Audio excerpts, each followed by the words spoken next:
بسم اللہ الرحمن الرحیم الحمد للہ رب العالمین والصلاة والسلام علی سید المرسلین وعلی آلہ وصحبہ اجمعین اما بعد فقد قال النبی صلی اللہ علیہ وسلم من وجد ساعة لأن يضحي فلم يضحي فلا يحضر مصلانا أو كما قال عليه الصلاة والسلام۔ محترم بزرگوں اور دوستوں، یہ مہینہ ذوالحجہ کا مہینہ ہے، بڑا مبارک اور محترم مہینہ ہے۔ خاص طور سے اس کے ابتدائی 10 دن اور راتیں بڑی فضیلت رکھتی ہیں۔ گزشتہ جمعہ کو بھی میں نے عرض کیا تھا کہ اللہ کے رسول صلی اللہ علیہ وسلم نے ارشاد فرمایا کہ پہلی ذوالحجہ سے لے کر 9ویں ذوالحجہ تک ہر دن کا روزہ 1 سال کے گناہوں کو معاف کرتا اور 1 رات کی عبادت کا ثواب شب قدر جیسا ہوتا ہے۔ علماء کے درمیان یہ گفتگو چل نکلی کہ رمضان المبارک کا آخری عشرہ زیادہ فضیلت رکھتا ہے یا ذوالحجہ کا یہ پہلا عشرہ زیادہ فضیلت رکھتا ہے۔ جو بات خلاصے کے طور پر سامنے آئی کہ جہاں تک دنوں کا تعلق ہے تو ذوالحجہ کا یہ پہلا عشرہ دنوں کے اعتبار سے رمضان کے آخری عشرے پر فضیلت رکھتا ہے، کیونکہ اس عشرے میں 9 ذوالحجہ بھی آتا ہے، یوم عرفہ آتا ہے، اور یہ سید الایام ہے، اور راتوں کا اعتبار کیا جائے تو رمضان المبارک کا آخری عشرہ ذوالحجہ کے پہلے عشرے سے افضل ہے، کیونکہ اس میں شب قدر ہوتی ہے۔ اور ایک وجہ اور لکھی ہے علماء نے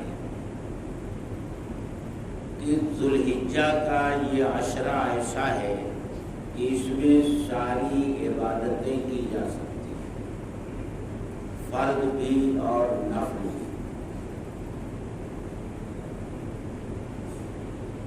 ان دنوں کے علاوہ سال کے دوسرے دنوں میں بہت سی عبادتیں نہیں کی جا سکتی، مثلا قربانی ہے، وہ اسی مہینے کی 10، 11، 12 تاریخ کو کی جا سکتی ہے۔ سال میں کسی اور دن اگر قربانی کرنا چاہیں تو آپ نہیں کر سکتے، نہ واجب قربانی ہو سکتی ہے نہ نفلی قربانی ہو سکتی ہے۔ اسی طرح حج اسی عشرے میں ہوتا ہے، 8 تاریخ سے لے کر 12 تاریخ تک حج کے یہ 5 دن ہیں۔ حج انہی دنوں میں کیا جا سکتا ہے، چاہے فرض حج ہو یا نفلی حج ہو۔ ان 5 دنوں کے علاوہ حج نہیں کیا جا سکتا۔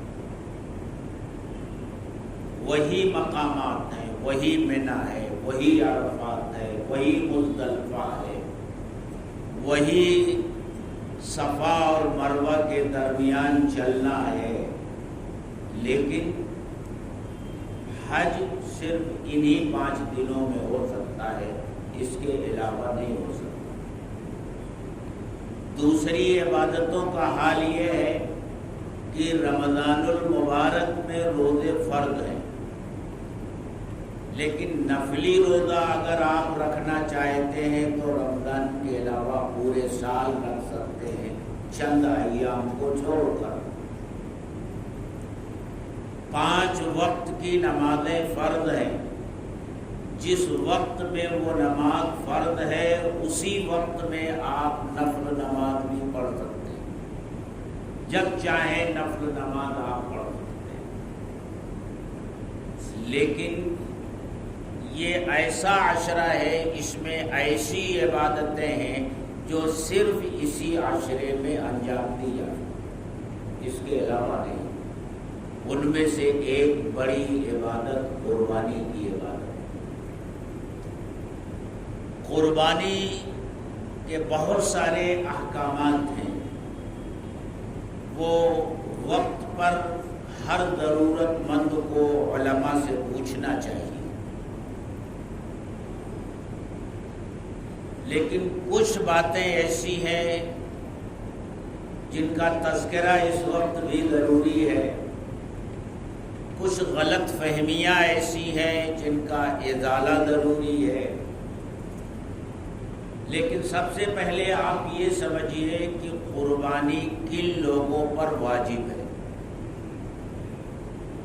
قربانی ہر بالغ مسلمان مرد اور عورت پر جو آزاد ہو اور مقیم ہو اور صاحب نصاب ہو، قربانی واجب ہے۔ نصاب کیا ہے؟ نصاب کے بارے میں بتایا گیا 52.5 تولہ چاندی، یا اتنا پیسہ جس میں 52.5 تولہ چاندی خریدی جا سکتی ہو، یا گھر میں ضرورت سے زائد سامان، کپڑے، برتن جو ضرورت سے زائد ہیں اور ان کی مالیت اور ان کی قیمت 52.5 تولہ چاندی کی قیمت کو پہنچتی ہے۔ جس کے پاس اتنا ہو وہ صاحب نصاب ہے قربانی کے معاملے میں۔ یہ جو میں نصاب بیان کر رہا ہوں یہ قربانی کا بیان کر رہا ہوں، زکوٰۃ کا نہیں۔ تھوڑا سا فرق ہے، وہ زکوٰۃ کا بیان جب ہوگا اس وقت اس کا تذکرہ ہوگا۔ جس کے پاس 52.5 تولہ چاندی ہو یا 52.5 تولہ چاندی جتنے میں آ سکتی ہے اتنا روپیہ ہو، یا ضرورت سے زائد گھر میں سامان ہو جس کی قیمت 52.5 تولہ چاندی کو پہنچتی ہو، تو وہ قربانی کے معاملے میں صاحب نصاب ہے، اس کے اوپر قربانی کرنا واجب ہے۔ اب یہ 52.5 تولہ چاندی 52.5 تولہ چاندی موجودہ وزن سے کتنے گرام ہوتی ہے، اس کے لیے آپ کا سمجھنا آسان ہوگا، کیونکہ آج جو تولہ چلتا ہے وہ 10 گرام کا چلتا ہے۔ جس زمانے میں یہ 52.5 تولہ کہا گیا، اس زمانے میں جو تولہ چلتا تھا وہ 12 گرام سے کچھ کم اور 11 گرام سے زیادہ ہوتا ہے۔ اس لحاظ سے علماء نے موجودہ وزن کے اعتبار سے 52.5 تولہ چاندی کا جو وزن نکالا ہے 612 گرام چاندی۔ کتنی؟ 612 گرام چاندی، یاد رکھیے 612 گرام چاندی۔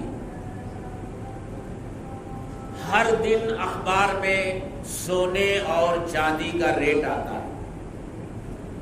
ابھی میں آیا تو میں نے دیکھا کہ اخبار میں دیکھنے کی کوشش کی، اس میں نہیں ملا. تو معلوم کیا کہ آج کی قیمت چاندی کی کیا ہے. مختلف جگہوں سے معلوم کیا، بتایا گیا کہ آج شیئر مارکیٹ میں چاندی کی قیمت فی کلو 90,500 روپے ہے. 90,500 روپے میں 1 کلو چاندی ہے اور 1 کلو کا 1000 گرام ہوتا ہے. اس میں سے 612 گرام کی قیمت 55,300 کچھ روپے بنتی ہے. آپ سیدھا سیدھا حساب پکڑ لیجئے، 56,000 روپے. 55 یا 56,000 روپے جس کے پاس ہیں قربانی کے دنوں میں 612 گرام چاندی ہے یا 55-56,000 روپے نقد ہیں، یا اتنی مالیت کا گھر میں ضرورت سے زیادہ، یعنی جس کا استعمال نہیں ہے، ضرورت سے زیادہ برتن ہے، ضرورت سے زیادہ کپڑے ہیں، اس سامان کی قیمت اتنی بنتی ہے تو وہ شخص قربانی کے سلسلے میں صاحب نصاب ہے اور اس کے اوپر قربانی واجب ہے.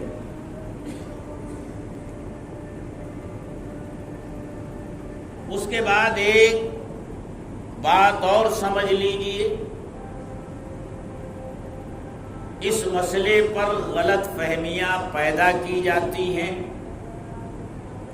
اور لوگوں کا ذہن خراب کرنے کی کوشش کی جاتی ہے.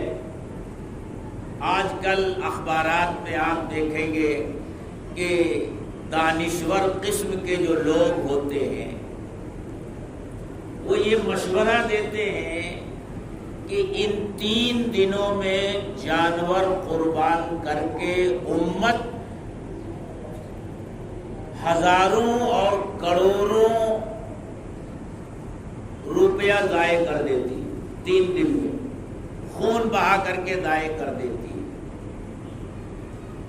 اگر یہی پیسہ بجائے جانور قربان کرنے کے امت اکٹھا کرے تو بڑے بڑے کالج بنا سکتی ہے، بڑی بڑی یونیورسٹیاں بنا سکتی ہے، یہ رفاہی کام کر سکتی ہے، وہ رفاہی کام کر سکتی ہے، اپنے بچوں کے لیے یہ تعلیم گاہ کھول سکتی ہے، وہ تعلیم گاہ کھول سکتی ہے.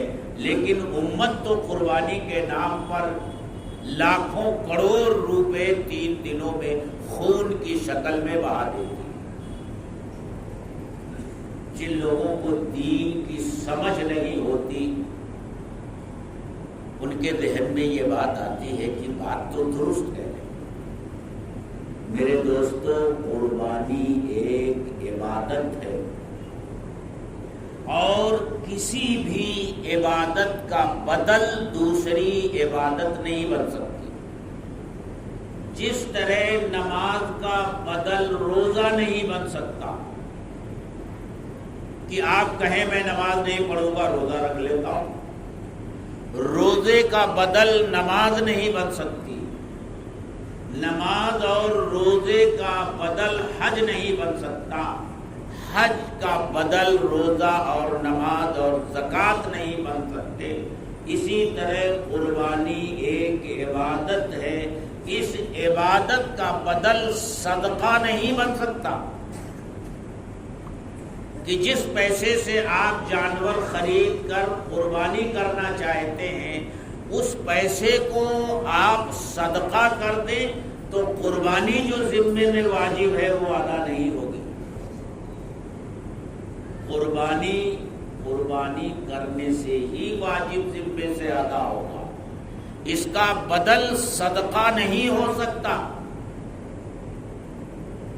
اور امت کا مزاج تو دیکھیے کیا مزاج بنا ہوا ہے. ایسے لوگوں کی سمجھ میں یہ بات تو آ رہی ہے کہ بجائے قربانی کرنے کے وہ رقم اکٹھا کر کے اور کسی دوسرے مسرت میں خرچ کیا جائے. ان کی سمجھ میں یہ بات نہیں آتی.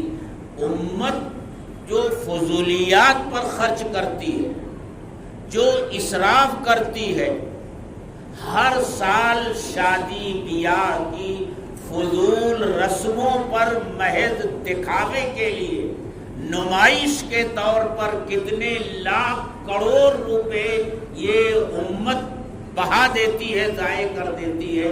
اس کے سلسلے میں مشورہ کیوں نہیں دیتے کہ نکاح میں سادگی پسند ہے؟ اور اللہ کے رسول صلی اللہ علیہ وسلم نے ارشاد فرمایا برکت والا نکاح وہ ہے جس میں خرچ کم ہو. تو یہ مشورہ کیوں نہیں دیتے کہ اے لوگوں نکاح سادگی سے کرو، کم سے کم خرچ کرو، اور جو پیسہ بچے وہ ملت کے کام آنے والی چیزوں میں اسے صرف کرو. یہ مشورہ نہیں دیں گے. کٹوتی جو ہوگی وہ فرائض میں ہوگی، وہ واجبات میں ہوگی. بہت پہلے کا واقعہ ہے، سالوں پہلے کا واقعہ ہے. ایک صاحب میرے پاس مسئلہ پوچھنے آئے، وہ مرحوم ہو گئے، اللہ ان کی مغفرت فرمائے، ان کے درجات بلند فرمائے. انہوں نے مجھ سے یہ مسئلہ پوچھا کہ مولانا میری بیٹی پریشان ہے، تو کیا میں زکوٰۃ اپنی بیٹی کو دے سکتا ہوں؟ ٹھیک ہے، مسئلہ انہوں نے پوچھا. میں نے کہا کہ نہیں، بیٹی کو آپ زکوٰۃ نہیں دے سکتے. میں نے کہا یہ تو مسئلہ ہو گیا. اب میں آپ سے کہتا ہوں، دوسری بات کہتا ہوں، میں جانتا ہوں کہ اللہ نے آپ کو صاحب حیثیت بنایا ہے، بہت زیادہ دولت دی ہے، آپ کا کاروبار پھیلا ہوا ہے. آپ زکوٰۃ ہی کے مال سے اپنی بیٹی کی مدد کیوں کرنا چاہتے ہیں؟ زکوٰۃ دوسرے غریبوں کو دے دیجئے.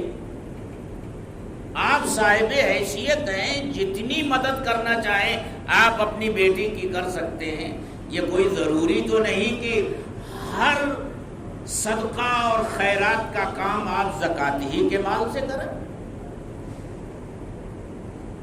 تو میں آپ کو امت کا مزاج بتا رہا ہوں. امت یہ چاہتی ہے کہ بس زکوٰۃ کے اندر ہی ساری چیزیں نمٹا دے، صدقے کے اندر ہی ساری چیزیں نمٹا دے، واجب قربانی ہے اسی کا پیسہ جمع کر کے نمٹا دے. جو پرتعیش زندگی تم گزارتے ہو اس پر غور کرو کہ اس میں سے کتنی چیزیں تم کم کر سکتے ہو. زندگی میں کتنی فضول خرچی کرتے ہو، کتنا اسراف کرتے ہو، محض نام و نمود کے لیے اور دکھاوے کے لیے.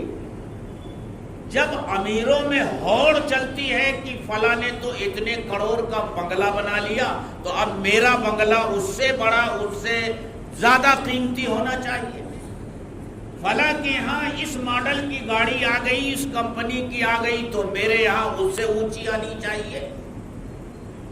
نمائش کے لیے اور دکھاوے کے لیے یہ جو فضول خرچیاں امت کم کر رہی ہے، اس پیسے کا حساب کیوں نہیں کرتی کہ وہ پیسہ جمع ہو جائے، پھر اس پیسے سے کتنے کالج، کتنی یونیورسٹیاں بن سکتی ہیں. تو ایک غلط فہمی یہ پیدا کرنے کی کوشش کی جاتی ہے کہ قربانی پر پیسہ ضائع کرنے کے بجائے اس کا صدقہ کیا جائے اور اس کو جمع کیا جائے، کالج کھولے جائیں، یونیورسٹیاں کھولے جائیں. میرے دوستو، قربانی ایک اہم عبادت ہے اور کسی عبادت کا بدل دوسری عبادت نہیں ہو سکتی. تو ایک غلط فہمی تو لوگوں میں یہ دور ہو جانی چاہیے. قربانی جس کے اوپر واجب ہے، یہ واجب قربانی کرنے سے ہی ادا ہوگا. قربانی کے سلسلے میں ایک دوسری بڑی غلط فہمی چلی آ رہی ہے اور لاکھ سمجھانے کے باوجود وہ بات ہمارے درمیان سے ختم نہیں ہو رہی ہے۔ بہت سے لوگ یہ سمجھتے ہیں کہ گھر میں کسی بڑے کے نام سے قربانی کر دی جائے، بس ذمہ داری ختم ہو جائے۔ بچے یہ سمجھتے ہیں کہ ابا کے نام پر قربانی کر دی ہو گئی، بیوی یہ سمجھتی ہے کہ شوہر کے نام پر قربانی ہو گئی، بس کافی ہے۔ مسئلہ اچھی طرح جان لیجئے، جس پر قربانی واجب ہے اسے اپنی طرف سے قربانی کرنا ضروری ہے۔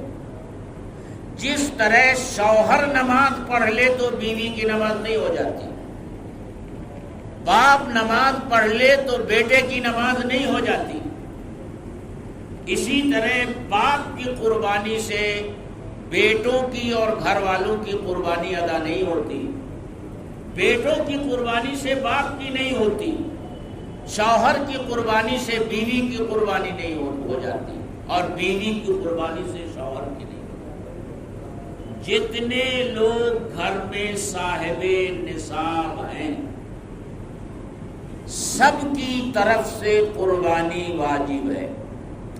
شوہر بھی صاحب نصاب، بیوی بھی صاحب نصاب، باپ بھی صاحب نصاب، بیٹے بھی صاحب نصاب، تو سب کی طرف سے قربانی واجب ہے۔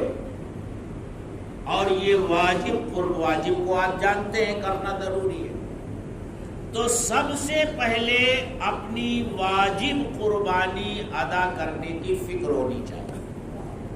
اس کے بعد اللہ نے گنجائش دی ہے تو نفلی قربانیاں کیجئے۔ اللہ نے گنجائش دی ہے تو سب سے پہلے نفلی قربانی کر کے اس کا ثواب حضور اقدس حضرت محمد رسول اللہ صلی اللہ علیہ وسلم تک پہنچائیے۔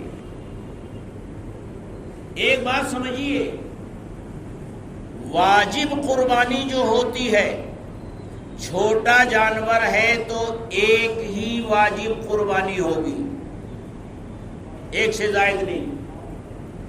بڑا جانور ہے تو اس میں 7 حصے ہوتے ہیں، 7 واجب قربانیاں اس میں ہوتی ہیں۔ ایک غلط فہمی اور پیدا کرنے کی کوشش ہوتی ہے کہ ایک جانور لے لو اور پورے گھر والوں کے نام پر اس کی قربانی کر دو۔ مسئلہ سمجھ لیجئے، اگر آپ نفلی قربانی کرتے ہیں، آپ اپنے نام کیجئے، اس کا ثواب آپ پوری امت کو پہنچا دیجئے، یہ ایصال ثواب ہوگا۔ اللہ کے رسول صلی اللہ علیہ وسلم نے ایسا کیا ہے۔ 2 میڑھے ذبح فرمائے، ایک اپنی طرف سے اور ایک اپنی پوری امت کی طرف سے، یعنی آپ نے قربانی کی اور اس کا ثواب پوری امت کو پہنچایا۔ یہ آپ بھی کر سکتے ہیں۔ آپ ایک بکرا نفلی قربانی کا اپنے نام سے کیجئے اور یہ نیت کیجئے کہ اللہ اس کا ثواب پوری امت کو پہنچائے، کیجئے، یہ جائز ہے، کر سکتے ہیں آپ، بلکہ کرنا چاہیے اگر اللہ نے آپ کو وسعت دی ہے اور گنجائش دی ہے۔ لیکن واجب قربانی وہ ایک چھوٹے جانور میں 2 آدمی نہیں ہو سکتے، بڑے جانور میں 7 آدمی سے زیادہ نہیں ہو سکتے۔ اور ایک بات اور سمجھ لیجئے کہ جو بڑے جانور میں 7 حصے ہوتے ہیں، اس میں اگر کوئی عقیقہ کا حصہ لے تو وہ بھی جائز ہے۔ یہ مسئلہ بھی لوگ پوچھنے آتے ہیں کہ بھئی جانور ہے، اس میں 6 حصے قربانی کے ہیں، کیا ایک حصہ عقیقے کا یا 2 حصہ عقیقے کا اور 5 حصہ قربانی کا ہم کر سکتے ہیں کہ نہیں؟ تو وہ جائز ہے، آپ کر سکتے ہیں۔ تو یہ کچھ مسئلے ہیں جس میں غلط فہمیاں ہیں. ہم اپنے مرحومین کے ایصال ثواب کے لیے بھی قربانی کر سکتے ہیں. جیسے ایک جانور بڑا ہم نے لیا، اس میں اپنی واجب قربانیاں بھی رکھی اور اس میں اپنے مرحومین کے ایصال ثواب کے لیے قربانی رکھی. یہ جائز، یہ بھی آپ کر سکتے ہیں. تو کچھ غلط فہمیاں ہیں جو دور ہو جانی چاہیے. تو یہ تو چند مسائل ایسے تھے جن میں غلط فہمیاں ہیں. اس کے علاوہ بھی بہت سے مسئلے قربانی کے سلسلے میں آتے ہیں. جانور بڑا ہے تو اس کی عمر 2 سال ہونی چاہیے. چھوٹا جانور ہے، بکرا ہے، اس کی عمر 1 سال ہونی چاہیے. اگر آپ کے گھر میں پلا ہوا جانور ہے اور آپ سمجھتے ہیں کہ جس دن آپ اس کی قربانی کر رہے ہیں، پہلے دن، دوسرے دن یا تیسرے دن، اس دن چھوٹا جانور ہے تو اس کی عمر 1 سال ہو چکی، بڑا جانور ہے تو اس کی عمر 2 سال ہو چکی ہے، تو قربانی کر سکتے ہیں، دانت آیا ہو یا نہ آیا. یہ دانت جو دیکھے جاتے ہیں یہ احتیاطاً دیکھے جاتے ہیں، اور اس وقت احتیاط اسی میں ہے کہ آپ دانت دیکھیں، کیونکہ جو جانور آپ بازار سے خرید کر لا رہے ہیں وہ آپ کے گھر میں پلا ہوا نہیں ہے. وہ پتہ نہیں کہاں سے آیا ہے، کس بازار سے اس کو خریدا گیا، بیچا گیا، اس طرح وہ آپ تک پہنچا ہے. اور بیچنے والا جو ہوتا ہے اکثر و بیشتر وہ ہوتے ہیں جن کی دیانت پر اعتبار نہیں کیا جا سکتا. وہ محض اپنا جانور بیچنے کے لیے آپ سے کہہ سکتے ہیں کہ یہ 2 سال کا ہو گیا. تو احتیاط اسی میں ہے کہ آپ دانت دیکھ لیجیے. 2 دانت آ چکے ہیں تو سمجھ لیجیے کہ وہ 2 سال کا ہے، کیونکہ یہ دانت 2 سال کے بعد ہی آتے بڑے جانور کے. اور چھوٹا جانور جو بکرا ہوتا ہے اس کا 1 سال کے بعد آتا ہے. تو دانت دیکھ لیجئے، کوئی عیب نہ ہو. اب وہ کتنے عیب ہیں، اگر کوئی عیب نظر آتا ہے، مثلا کان کٹا ہوا ہے یا آنکھوں میں کوئی عیب ہے، پیروں میں کوئی عیب ہے، تو الحمدللہ آپ کے شہر میں علماء کی، مفتیان کرام کی اتنی بڑی تعداد ہے، کہیں بھی پوچھ سکتے ہیں. اور یہ اللہ کے بندے مفت سروس دیتے ہیں.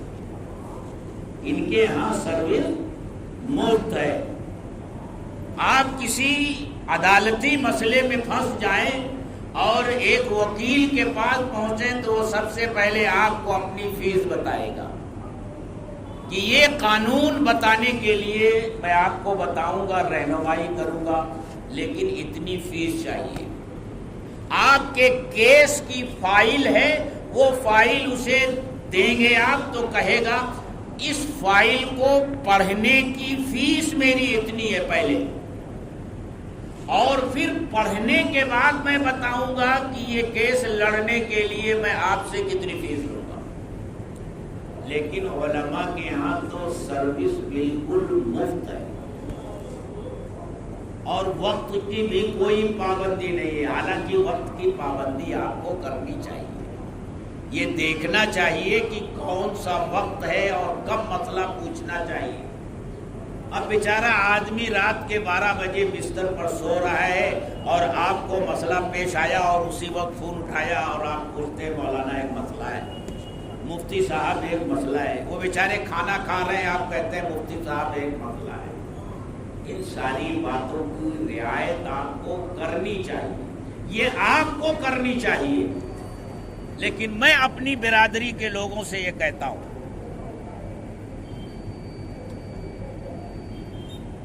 میں اپنے لوگوں سے یہ کہتا ہوں کہ اگر لوگ مسئلہ پوچھ ہی لیں تو بجائے ناراض ہونے کے کو بتا دینا چاہیے، کیونکہ بھائی آپ جس منصب پر ہیں، جس مقام پر ہیں، وہ بہت بڑا ہے۔ بہرحال تو مسائل آپ پوچھ سکتے ہیں، بہت سارے مسائل اللہ تعالیٰ نے آپ کے لیے ہر وقت سہولت مہیا فرما رکھی ہے، جب چاہے بتا۔ تو یہ تو مسائل کی بات۔ اب کچھ باتیں قربانی کرنے کے موقع پر جن باتوں کا ہمیں خیال رکھنا چاہیے، اس کا بھی تذکرہ میرے دوستوں ضرور ہے۔ میں نے پہلے عرض کیا کہ قربانی ایک عبادت ہے۔ آپ اگر جانور پالتے ہیں دودھ کے لیے، جانور پالتے ہیں کسی اور ضرورت کے لیے، ان جانوروں کی حیثیت الگ ہے، لیکن ایک جانور آپ خرید کر لاتے ہیں قربانی کرنے کے لیے، اس جانور کی حیثیت الگ ہے، وہ ان جانوروں جیسا نہیں ہے۔ اسے آپ اللہ کے نام پر قربان کرنے کے لیے آئے ہیں، اس جانور کا مقام اور مرتبہ تو بلند ہو گیا، کیونکہ اس دنیا میں چیزیں جو قیمتی ہوتی ہیں وہ نسبت کی بنیاد پر ہوتی ہے۔ میں آپ سے یہ کہوں کہ یہ مسجد ہے، مسجد کی دیوار ہے، اس مسجد کی دیواروں میں اینٹ لگی ہوئی ہے، بیت الخلا ہے، اس کی دیواروں میں بھی اینٹ لگی ہوئی ہے، ایک ہی بھٹے سے دونوں اینٹیں آئی ہیں، بیت الخلا میں جو استعمال ہوئی وہ بھی اور مسجد میں جو استعمال ہوئی وہ بھی، لیکن اس اینٹ کی نسبت مسجد کے ساتھ ہو گئی، اس کا مقام بلند ہو گیا، اس کا ادب اور احترام ضروری ہے۔ اور وہ اینٹ جو بیت الخلا میں لگی وہ مٹی سے بنی ہوئی اینٹ ہے، نہ اس کا کوئی ادب ہے، نہ اس کا کوئی احترام ہے۔ یہ جانور آپ اللہ کے نام پر لے کر آئے ہیں، اللہ کے نام پر اسے قربان کرنا ہے، اور خون ناپاک ہوتا ہے۔ انسان کی رگوں میں بہنے والا خون یہ ناپاک ہے، نجاست غلیظہ ہے۔ اسی طرح جو جانور ذبح کیا جاتا ہے اس کا خون جو نکلتا ہے وہ بھی نجاست غلیظہ ہے۔ لیکن قربانی کے دنوں میں جب وہی خون بہایا جاتا ہے تو حدیث میں آتا ہے کہ وہ خون زمین میں بعد میں گرتا ہے اور اللہ تبارک و تعالیٰ قربانی کرنے والے کے گناہ کو پہلے معاف کرتا ہے۔ تو اس جانور کی حیثیت الگ ہو جاتی ہے۔ اسی لیے کہا جاتا ہے کہ قربانی کا جانور پہلے لایا کیجئے، اگر آپ کے ہاں انتظام ہے اس کی خدمت کیجئے، کھلائیے پلائیے، اس کو اپنے سے مانوس بنائیے، کچھ تعلق آپ کا اس جانور کے ساتھ ہو جائے اور کچھ تعلق اس جانور کا آپ کے ساتھ ہو جائے، تاکہ جب مذبح میں لے جا کر کے آپ اس جانور کے گلے پر چھری پھیرے تو آپ کے دل میں بھی درد ہو، اور وہ جانور بھی جو اس کے گلے پر چھری پھیری جائے تو اسے بھی میرا مالک میرے گلے پر چھری پھیر رہا ہے۔ ہمارے بزرگوں میں یہ طریقہ تھا۔ حضرت شیخ الہند رحمۃ اللہ علیہ کے متعلق آتا ہے کہ ہر سال جس دن وہ قربانی کرتے تھے اگلے سال کے لیے جانور اسی دن خرید لیتے تھے، پھر وہ جانور ان کے ساتھ رہتا تھا، جہاں جاتے تھے وہاں جاتا تھا، کھانا کھاتے تھے تو اس کو بھی کھلاتے تھے۔ کتابوں میں لکھا ہے کہ اس کو دودھ اور جلیبی کھلاتے تھے۔ مانوس بناتے تھے. دارالعلوم دیوبند کے شیخ الحدیث تھے. جب دارالحدیث میں حدیث پڑھانے جاتے تھے گھر سے نکلتے تھے تو یہ جانور پیچھے پیچھے جاتا. آپ دارالحدیث میں بیٹھ کر حدیث پڑھا رہے ہوتے تھے یہ دروازے پر بیٹھ جاتا. جب باہر نکلتے تھے تو پھر یہ آپ کے پیچھے پیچھے گھر آتا. سال بھر اس طرح اس جانور کو پالتے تھے اور جب قربانی کا دن آتا تھا تو اس کو لے کر نکلتے تھے اس حال میں کہ آنکھوں سے آنسو بہ رہے ہوتے اور بہتی آنکھوں کے ساتھ اس جانور کے گلے پر چوری پھیرتے. تب تم قربانی کرتے. اور ہم لوگوں کا حال یہ ہوتا ہے کہ طویلے میں گئے خرید لیا پیسہ دے دیا بھیا تو ہی پال وہاں ہم پیسہ دے دیں گے. اس کے بعد نہ جانور کی شکل دیکھی نہ کچھ دیکھا. تو یہ جانور عام جانوروں جیسا نہیں ہوتا. اب اگلی بات جو میں کہنا چاہتا ہوں یہ میں نے تمہید باندھی ہے. اگلی بات جو میں کہنا چاہتا ہوں اس کو سمجھو. جانور کو حلال کمائی سے خریدو. حرام کمائی کا پیسہ نہیں ہونا چاہیے ورنہ اللہ قبول نہیں کرے گا. ان اللہ طیب لا یقبل الا طیبا. اللہ پاک ہیں اور پاک چیز کو ہی قبول فرماتے ہیں. حرام پیسے سے جانور قربانی کا ہرگز مت خریدو. قربانی قبول نہیں ہو. اس کا احتیاط رکھو. ایک مرتبہ میں یہی بیٹھا ہوا تھا چند سال کی بات ہے. لوگوں کے جانور اس طرف میدان میں بندھے ہوئے تھے اور مدرسے کے جانور کا چارہ یہاں رکھا ہوا تھا. کئی لوگوں کو میں نے دیکھا کہ وہ جا رہے ہیں تو ایک مٹھی چارہ کھینچ کے لے کے جا رہے ہیں. ایک مٹھی چارہ کھینچ کے لے کے جا رہے ہیں. ارے بھیا یہ حرام ہے جو کھلا رہے ہو لے جا کر. حلال کمائی سے خریدو تو حلال چارہ دانا اس کو کھلاؤ. ہر چیز کا احتیاط رکھو. کسی قسم کی بے احتیاطی نہ ہونے پائے. پہلے جب میں وہاں سینٹر ہوتا تھا انصاری روڈ پر جہاں مفتی یاسین صاحب رہتے ہیں, پہلے میں جب جایا کرتا تھا تو ایک مرتبہ میں گیا وہاں سائزنگ کے سامنے تو قصائیوں نے جانوروں کو نماز سے پہلے باندھ کر گرا دیا. یہ کتنا بڑا ظلم ہے. کہتے ہیں جس جانور کو ذبح کرو اس کو بھی زیادہ تکلیف نہ ہو اس کی کوشش کرو. 1 گھنٹہ پہلے جانور باندھ کر گرا دیے, وہ تڑپ رہا ہے زمین پر, سر پٹک رہا ہے, اور قصائی محض اپنی آسانی کے لیے کہ تھوڑی دیر میں کئی جانور ذبح کر لوں گا مجھے اجرت مل جائے گی. یہ ظلم ہے ان جانوروں پر, اور ظلم کو اللہ پسند نہیں کرتا, چاہے انسانوں پر کیا جائے یا جانوروں پر کیا جائے.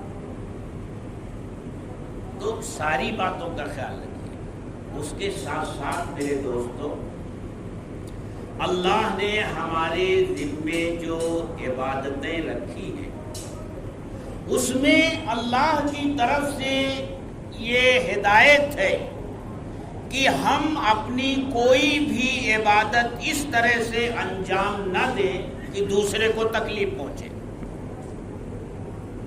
نہ ہماری نمازوں سے کسی کو تکلیف پہنچے, نہ ہمارے روزوں سے کسی کو تکلیف پہنچے, ہماری کسی بھی عبادت سے دوسروں کو تکلیف نہ پہنچے.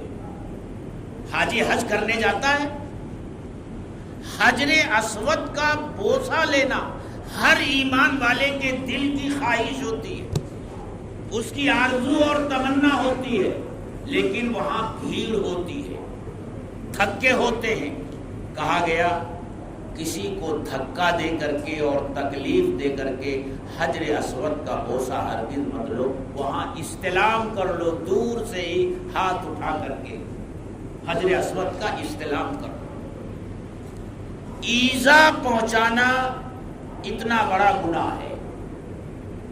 ایذا چاہے ہم جانور کو پہنچائیں، ایذا چاہے ہم اپنے مسلمان بھائی کو پہنچائیں، ایذا چاہے ہم اپنے غیر مسلم پڑوسی کو پہنچائیں، ایذا بہرحال حرام ہے اور ناجائز ہے۔ ہمارے کسی عمل سے اللہ کی دوسری مخلوق کو اذیت نہیں پہنچنی چاہیے، اس کا خیال ہمیں رکھنا، اور قربانی کے موقع پر تو خاص طور سے اس کا خیال رکھنا ہمارے لیے ضروری ہے۔ عام طور سے ہوتا کیا ہے، قربانی کی، گوشت اٹھایا، اور خاص طور سے ہمارے نوجوان بچوں کو بڑا جوش ہوتا ہے اس کو، وہ بنیان پہن لیتے ہیں اور جانور کا ایک ٹکڑا بغیر کپڑے میں لپیٹے ہوئے ویسے ہی کندھے پر لاد لیتے ہیں اور پھر کھلے راستے سے نکل کر جہاں لے جانا ہوتا ہے۔ آپ کو تکلیف نہیں پہنچتی، لیکن اگر کوئی غیر مسلم اس کو دیکھے تو اس کو اذیت پہنچے گی کہ نہیں پہنچے گی؟ اذیت تو چھوڑیے، اس طرح کھلی حالت میں گوشت کا لے جانا، اس میں جراثیم بھی آ سکتے، وہ صحت کے لیے بھی مضر ہو سکتا ہے۔ اس لیے کہا جاتا ہے اس کو اچھی طرح کپڑے میں لپیٹ کر، گونی میں بھر کر، پھر آپ اپنے گھر لے جائیے۔